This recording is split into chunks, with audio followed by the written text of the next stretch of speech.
the editor of a beautiful new book called Fine Specimens, which is also part of what we are going to talk about. Please welcome Elliot Jay Stocks. So here it is. Hello. Elliot. Hello. Lovely to see you, and thank you for having me.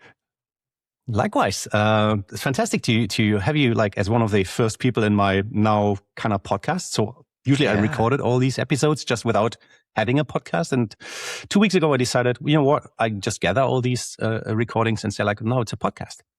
Whatever that means. I didn't realize that was the thing. Cool. I thought but you had the Stay Curious podcast before as well. Yeah, that was more like a live online show during the pandemic. Yes, I suppose so. Yes, it was a live stream, wasn't it? Because I did the one with Craig. Exactly. But that's coming back in person, actually, the Stay Curious thing. So, cool. Gonna have a small format, not like as big and as much work as the bigger events. But anyways, we're not here to talk about me and my stuff, but about you.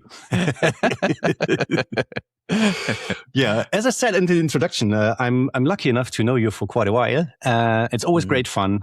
It's great to make you being late on stage. It's great to to hang out with you and chat. And actually, you will be back at my event, not on stage speaking, but as part of the whole event, and for you as part of your upcoming book launch tour in a way, right? Yeah, that's so right. You've got a couple of stops coming up. But before we speak about the book, which is quite nice, what are you doing these days? Give me some updates. Well, I've entered the real world. I got a real job at last, and I'm actually so I'm working for Adobe Fonts again, which is sort of the second time around, but this time I'm actually employed by Adobe, which is very new for me. I was independent for like 18 and a half years, so becoming an actual employee again with a real paycheck and all of those kind of things. And perks. I didn't know that perks existed, but apparently they do, and that's nice. So so I'm back at Adobe. Actually, it's weird because I was at Adobe when it was still Typekit many years ago. Over a decade or so ago. And then I left, and then although I worked, it was my full-time job, but I was technically a contractor then. Left, did various other things, and then came back to doing contracting again with Adobe Fonts about. Where are we? Nearly 2 years ago now. It was in June that I started to see it, nearly 2 years ago. And then we just carried on doing that for a while. And then the opportunity came up for me to sort of make it full time and actually kind of become an employee. And to begin with, I was like, oh, well, I'm not sure about this. I'm so used to independent life. And it was, I've always been espousing the benefits of being freelance and being independent and things like that. But I think for me personally, it was a really good opportunity to just fully indulge in full-on type nerdery full-time and to carry on working with a team that I really love, with a really great work-life balance. I work remotely from my home here in Somerset, and nearly all of my team are on the either the east or west coast of the US. And it's a lovely balance, and I enjoy the work a lot. And so I've been doing that since October. So that's the newest big thing. Nice. Yeah, and then but alongside that, there's been I'm doing my newsletter, and this new book obviously has been produced over a fairly long time. But that's finally coming out in the middle of March. So yeah. So the newsletter, I mean, I get it. The newsletter. What I and you're very good at filing bug reports like to do with dark mode. You mean I'm pretty annoying? No, it's great. It's great. I know if I've just sent a newsletter out and I get a ping, I'm like, that's Marc. He spotted something. So what is that about? Type, I guess, as well, right? What's the deal with the newsletter? Yeah, the newsletter is meant to be about sort of all things. It's meant to be very casual, very informal. It's called Typographic and Sporadic, and that is what it is. It is about typography, and it is sent out sporadically. And it's new font releases, new foundry discoveries, new events to do with type or sort of adjacent to the type industry.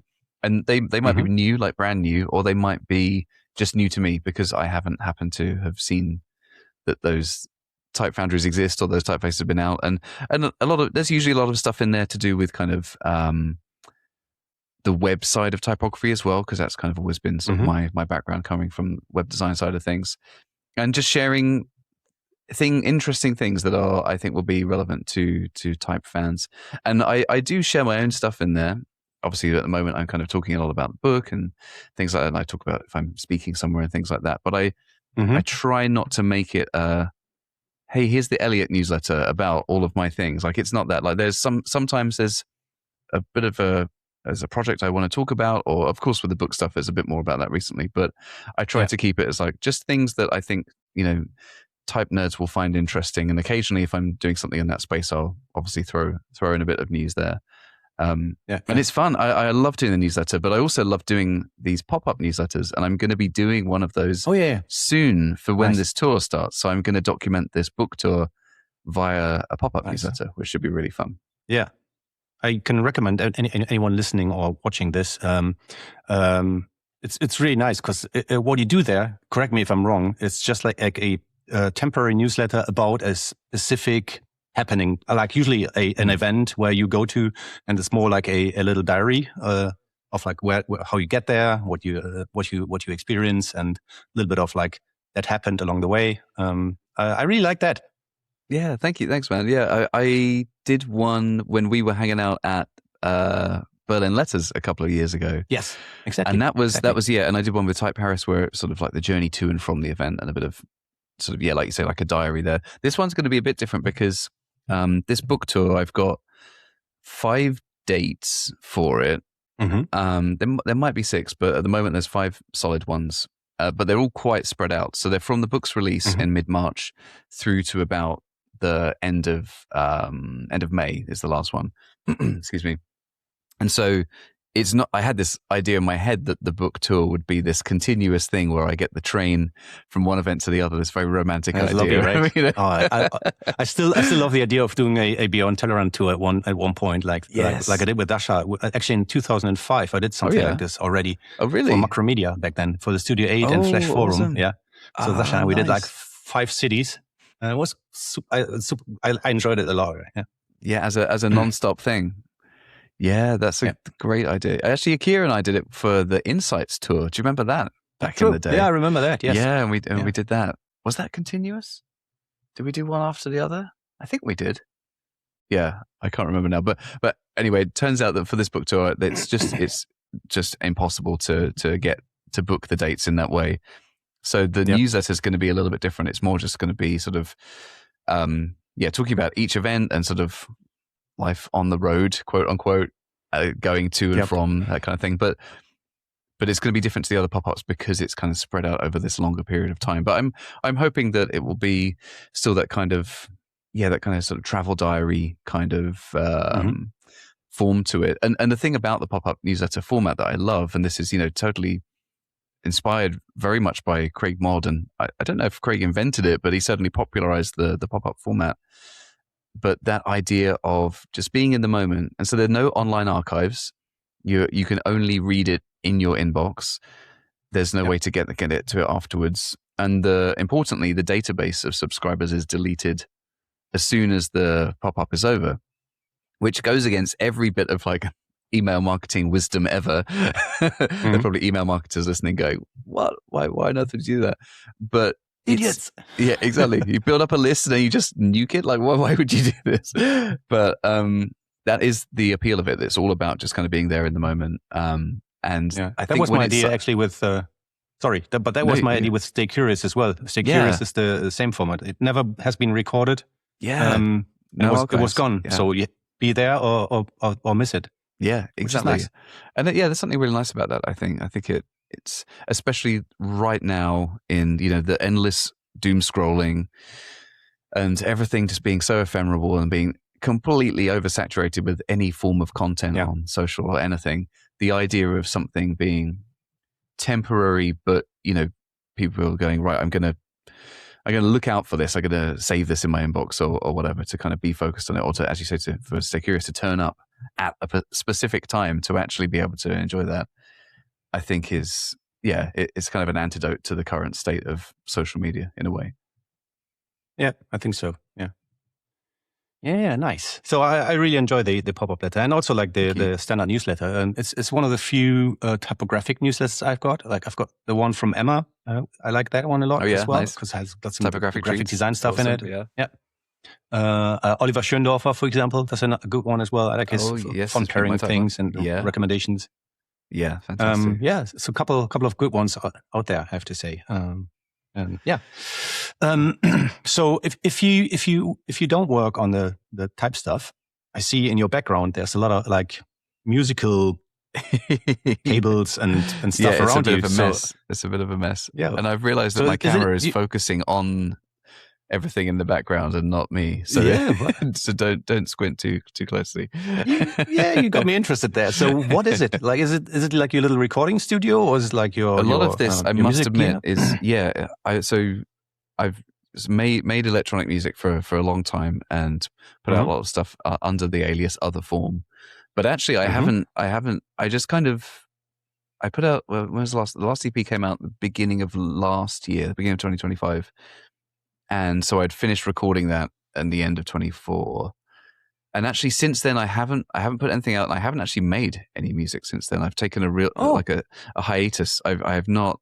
I mean I've got a bunch of fun kit behind there. I've got, there's like a drum machine and a bunch of synths and a controller, and there's some more stuff over there. Some fun little synths. But I've taken a real big break from it recently. I just sort of suddenly fell out of love with that side of music. I've been playing a lot more guitar.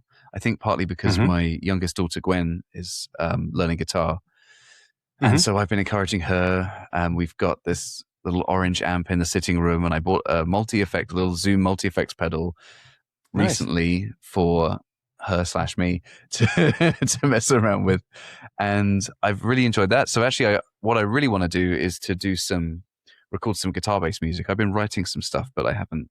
Oh, nice. I haven't put anything out. Nowhere near putting anything out yet at all. But I'd love to like just take a couple of weeks off and just do some recording, like get some of these ideas down, and even if only rough. That's one of my aims this year, is to get out one piece of guitar-based music, get that out there into the world. Okay. So is the music some kind of like time off the other work for you, or is it like is it like a like how do I put it?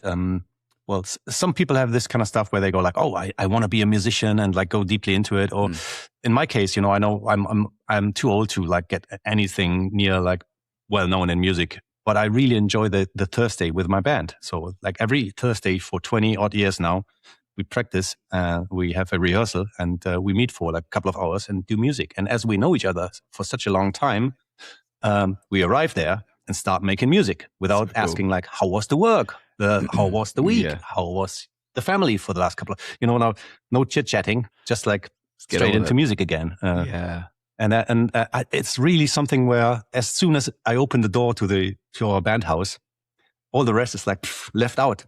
It's not coming inside, right? So, and that's so fantastic for me. And is that something similar for you? Like if you do the music, is the rest then forgotten, or like at least for the time being? Yeah, I think so. I think doing music of any sort, whether it's kind of the electronic music that I've done sort of traditionally and put out a lot of stuff for, or even just playing guitar, it's very, I was going to say meditative, not necessarily, but like you have to be so present for it that it doesn't leave much room, I think, for other thoughts. So I see it as a very separate thing. I think music is, and I'm like you. I enjoy it. I'm not sort of trying to go after some idea of becoming a famous, musician in any way. I just love it. It's something that I feel I have to do.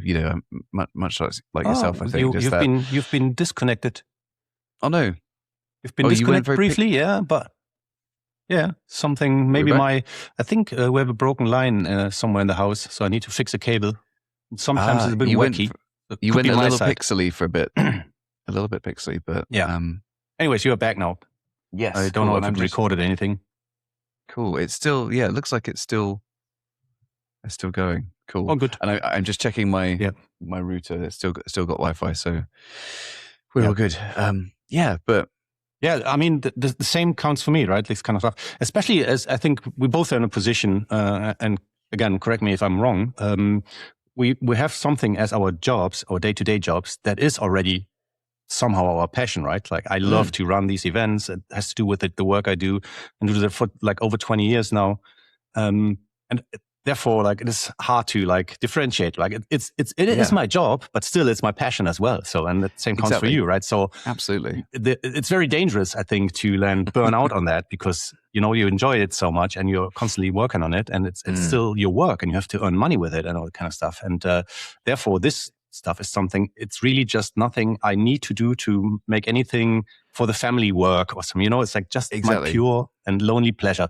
Yes, absolutely. And I think that's it. That whole thing of just, I mean, I don't want to like try and elevate it to like, not saying it's like art status or anything like that, but just the idea of like something that you simply must do, that there's no kind of commercial consideration, and there's no sort of end game for, anything. It's just I need to make music in some way, and that's the driving force, and it is, and I love it for that, because there's no ulterior motive to it. It's just the thing I need to get out of me, I guess.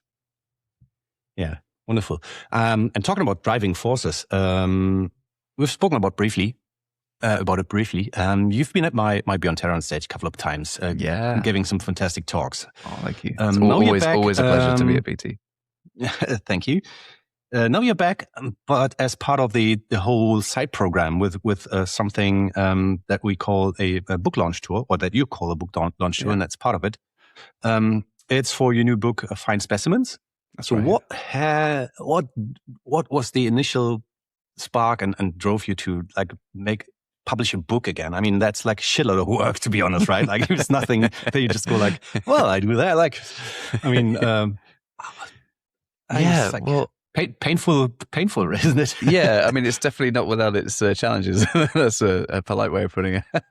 But yeah, Fine Specimens is a funny one because it actually started life as a Kickstarter, and it was not successful. It was an unsuccessful Kickstarter project. It did not reach its funding goal, and I put it down to a couple of things. One is that.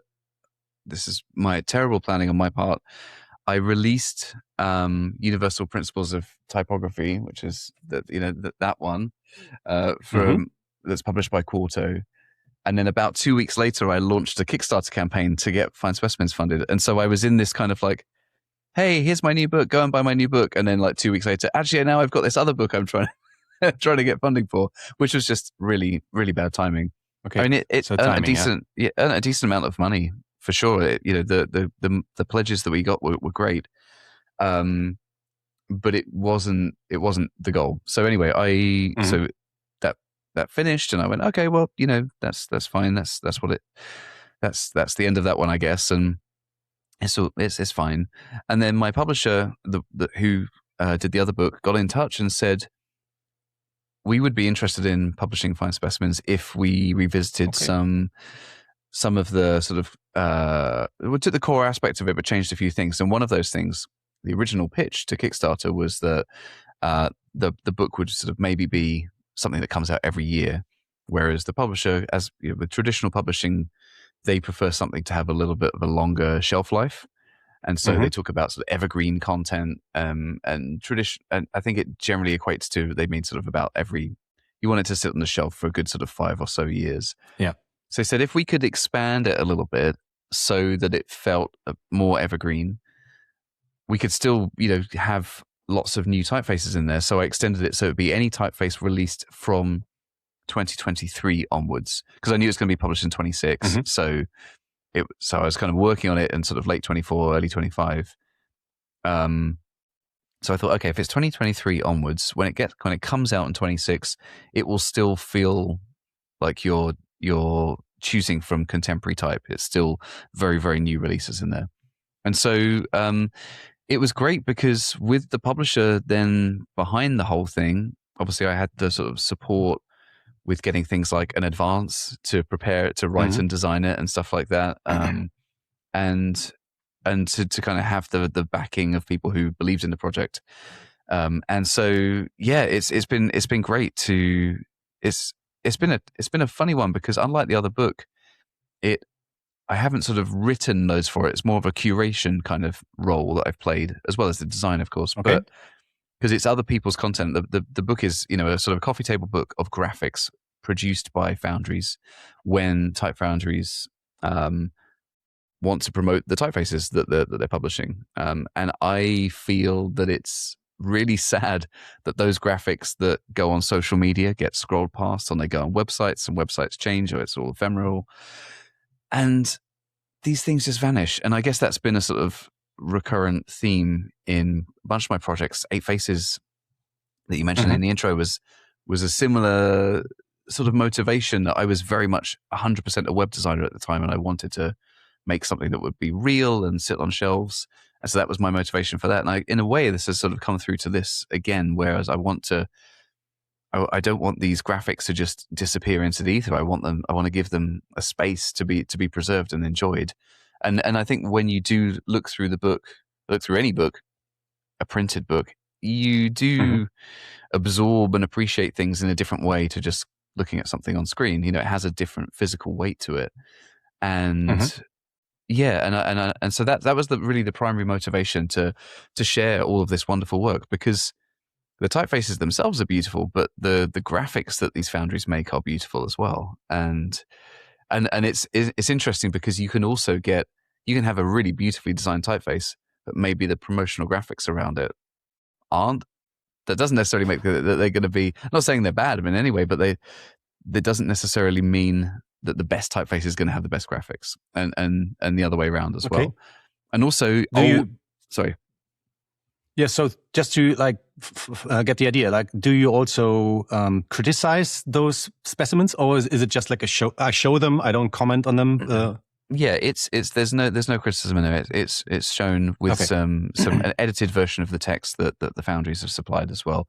There is some sort of critical thinking in there. That I've got a fairly big introduction where I sort of talk a little bit about these concepts, and then there are 6 essays in there as well that I commissioned. So John Boardley, founder of I Love Typography, Ellen Lupton, who has written a million fantastic books, but especially Thinking with Type, which is my personal favorite book on type in general, typography. Eric Spiekermann, who we all know, of course. Laura Messagua. I'm never quite sure how to pronounce Laura's surname, so I apologize for that. She's one of the founders of Typotones. Min Young Kim, who's done some fantastic stuff across Korean and Japanese typography, and I've worked with her when I was doing the Google Fonts Knowledge stuff.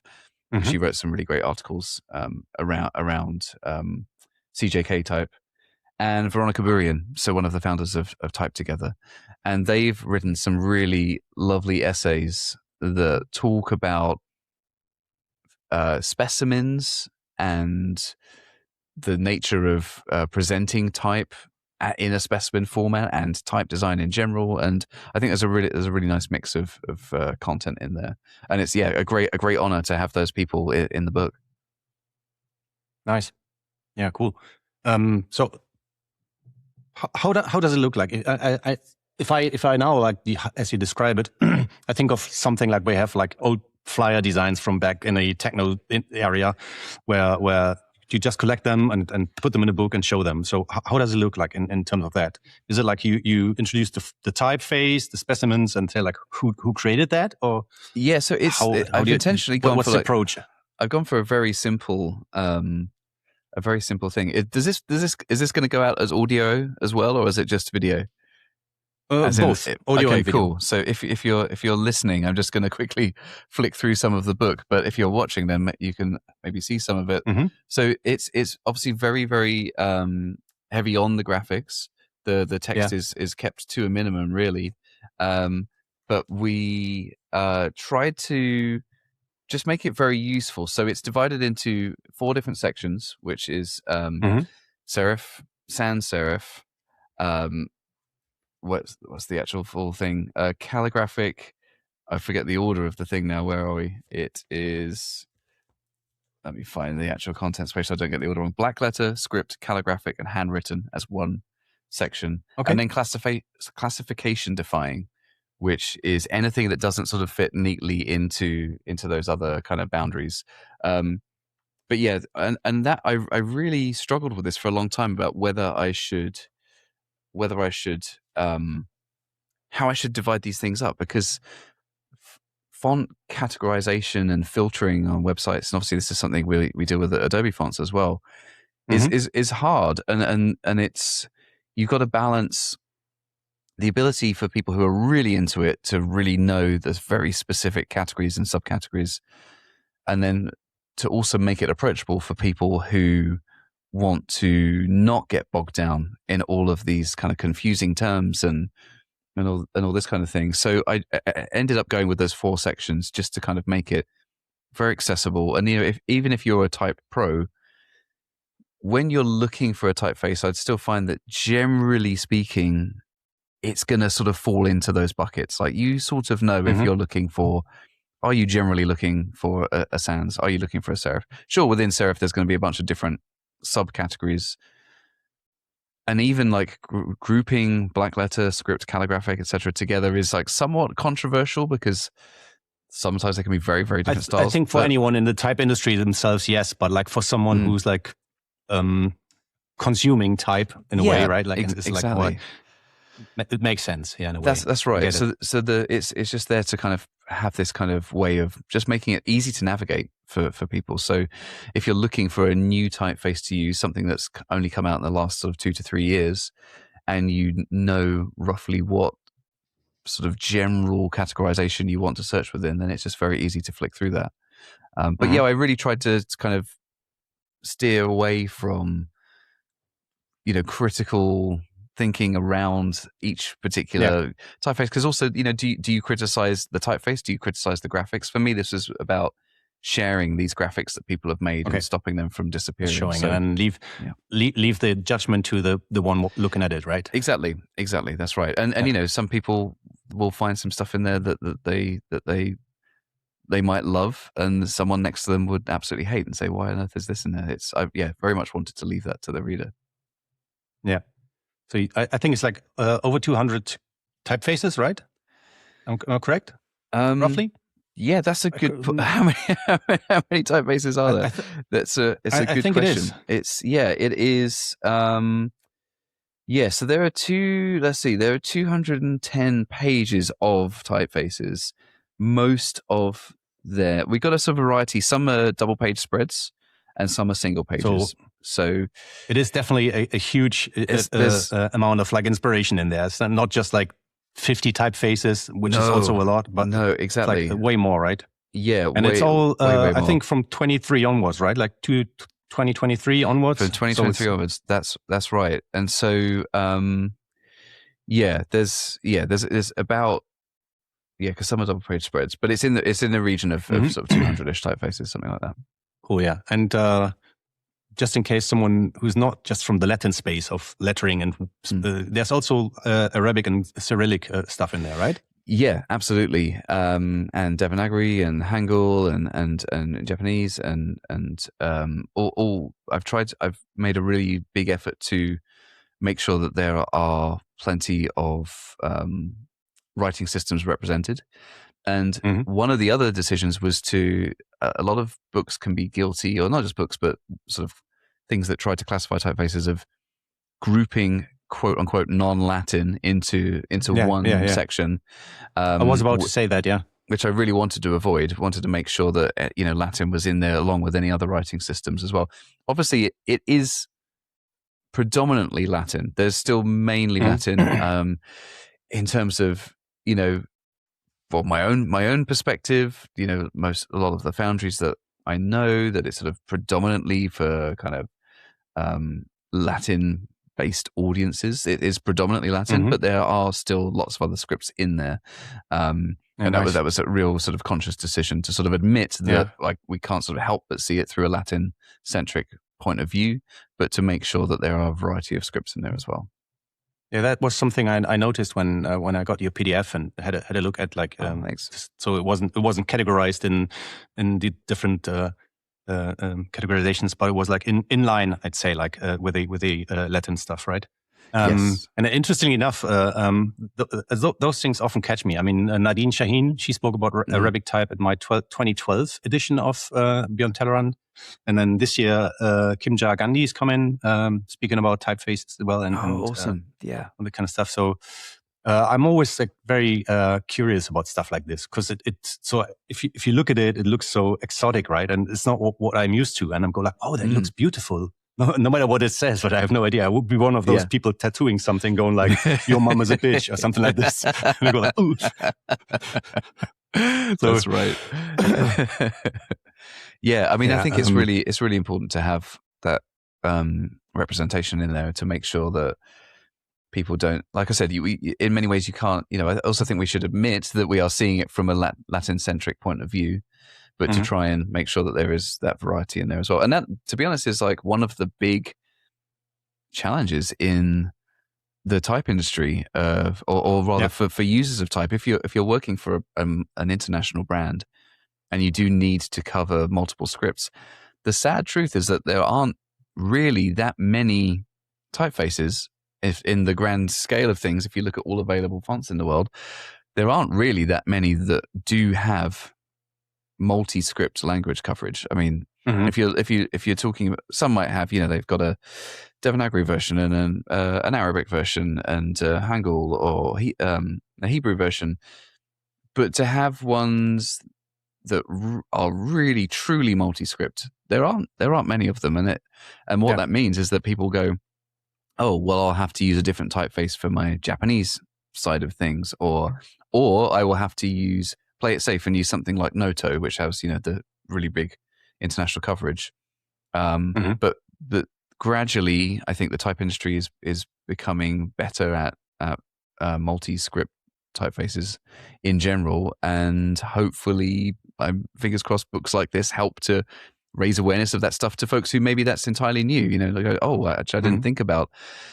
Maybe they just think that thinking about other languages, other places means making sure that you've got, I don't know, umlauts in there or something like that, because there are plenty of typefaces that don't even have basic European diacritics and stuff like that, and obviously they're generally poor quality typefaces, or maybe work in progress typefaces. But to kind of truly have something that's multi-script is actually quite rare. Yeah, true. Couple more questions I have towards the book. Like, first of all, and I might know the answer already, why a book and not a web page? Yeah, that's a good question. That's a really good question. I think, well, for me, like I mentioned before when I was talking about Eight Faces, because I was a web designer when that project came out, and that was very much an effort to make something physical, because I was literally very tired of all of my work just disappearing after such a short period of time. I think that's always been something that's motivated me to have some sort of physical manifestation in some way. And I still love the web. I still work predominantly on the web, and I love microsites. If someone's made a microsite dedicated to like the release of a typeface, and they've done something really special, GT Grilly Type, all of their like GT whatever. GT International, all of their typefaces, they have these beautiful dedicated microsites that are all singing, all dancing. They've all got their own kind of brand, all are very interactive. Yeah. And it's great. And I absolutely fully support that stuff. I love it. And share a lot of that stuff in the newsletter.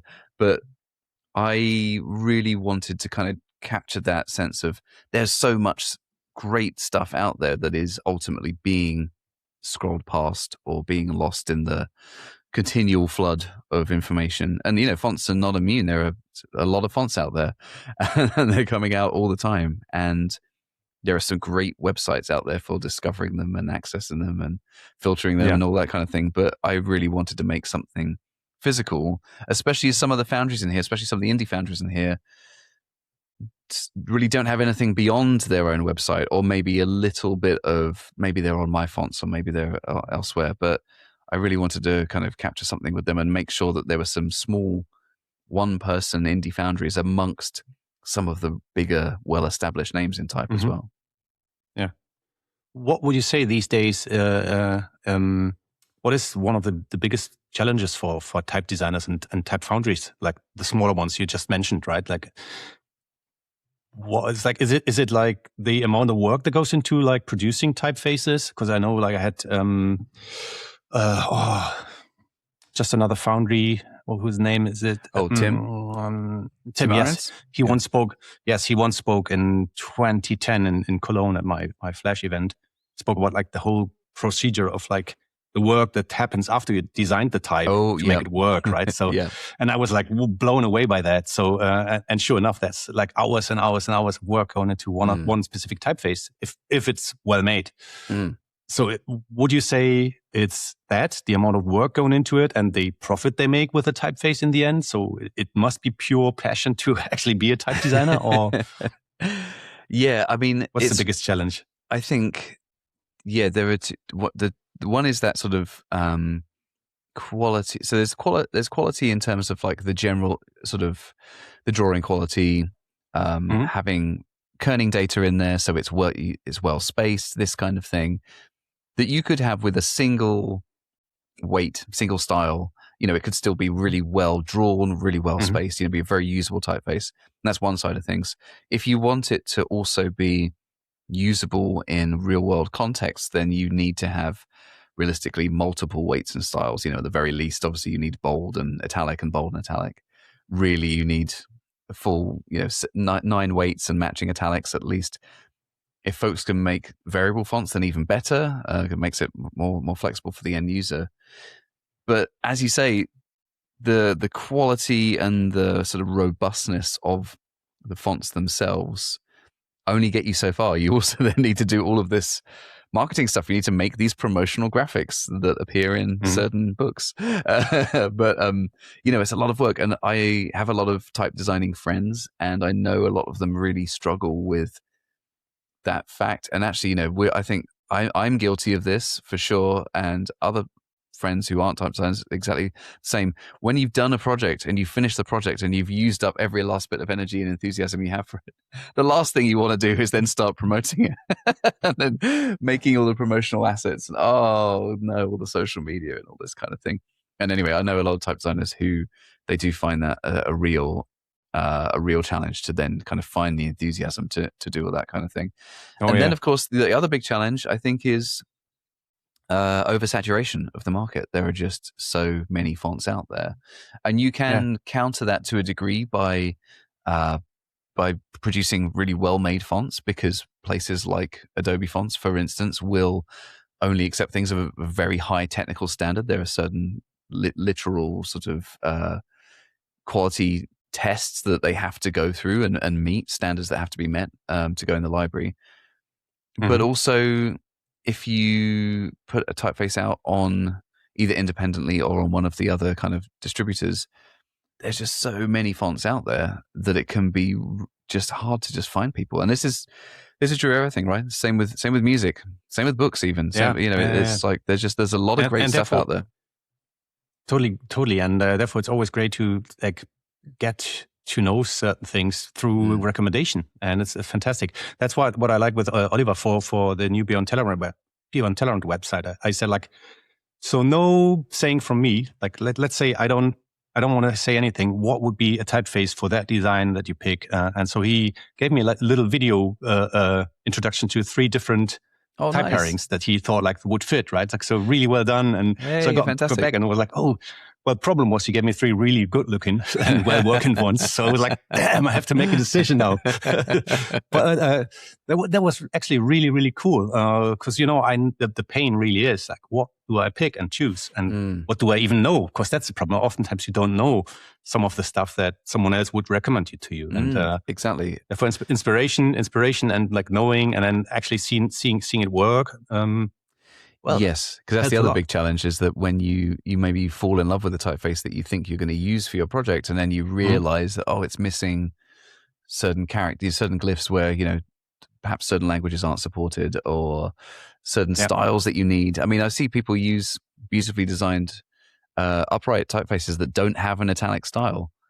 And then so what happens? Inevitably, you're going to need an italic in there, and then the browser renders it as a faux italic or whatever app you're using to do your design stuff. And you still see that a lot. There are a lot of typefaces out there that don't have some of those kind of fairly basic needs met. Very true. Yeah, and then if we talk about the live happening, which is happening end of April in Düsseldorf, what would people expect, or can people expect from that? Will you bring books? Will you sign books? Will you give like a little introductory to it? Can people ask questions? How Absolutely. Do you, all of the above. All of the above, and thank you so much, by the way, for making that happen. Yeah, totally really, happy. I mean, I'm really appreciate as I said, I'm curious, and it's always great to have this kind of stuff. Because if I have the chance to introduce this to people who are maybe not from the type field sector, or like not yet as interested as they should be, well, that's always an opportunity, right? So, and that's the idea of Beyond Tellerrand, like expose them to stuff that they don't know yet, and it's great. Exactly. Yeah. So I will be there I'll be there for the whole event, but on having this sort of launch party on the Monday evening after the last talk. And what's the stage called? I've forgotten the name of the stage. It's the so that's the exhibition stage. It's like in the exhibition in the upper foyer, exactly. That's where we stream. So I'll have a ton of books with me, which I'll be selling directly. In theory, as long as the card reading stuff on my phone works. Might be doing some mad tests with you in the morning, but charging vast amounts of money to your credit card. I'll have books with me. I'll be happy to sign books if folks want me to as well.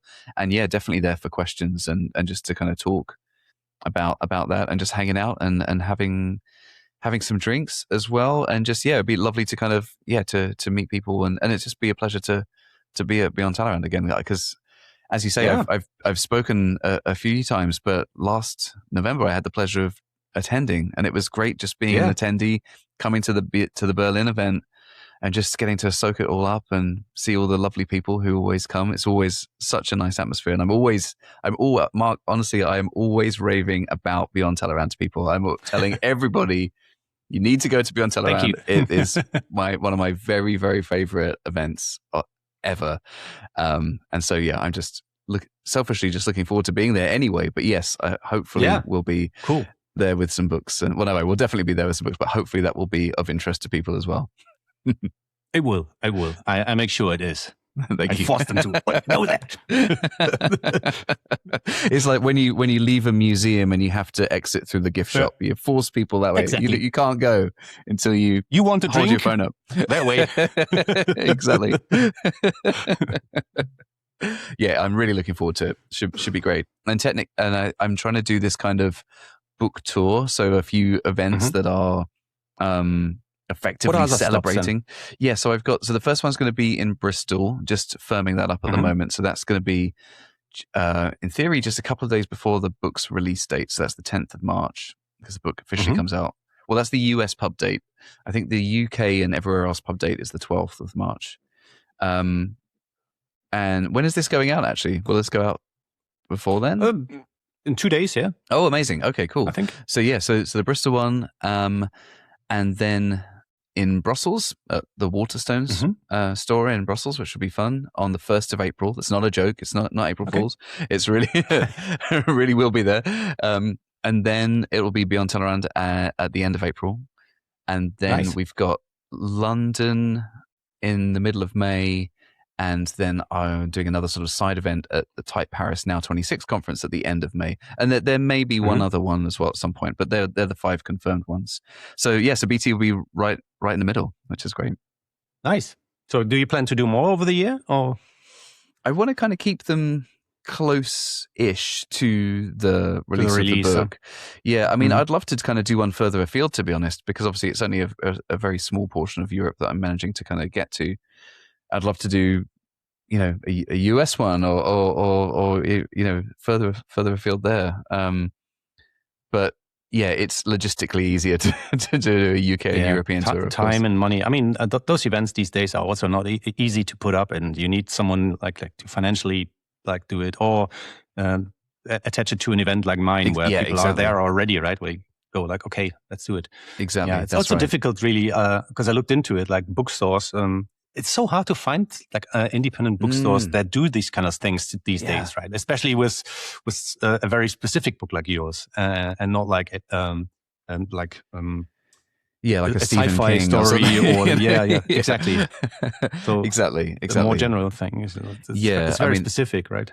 And it is hard, and I think bookshops want to guarantee a certain amount of sales, or they want to have it paid for, so that if they don't sell copies, it's kind of they kind of get something back. It's the book tour thing is definitely not a money making event. It is just I see it as a promotional effort basically. And I didn't do it for the other book, for Universal Principles. Sorry, I'm looking up because it's up there on my shelf.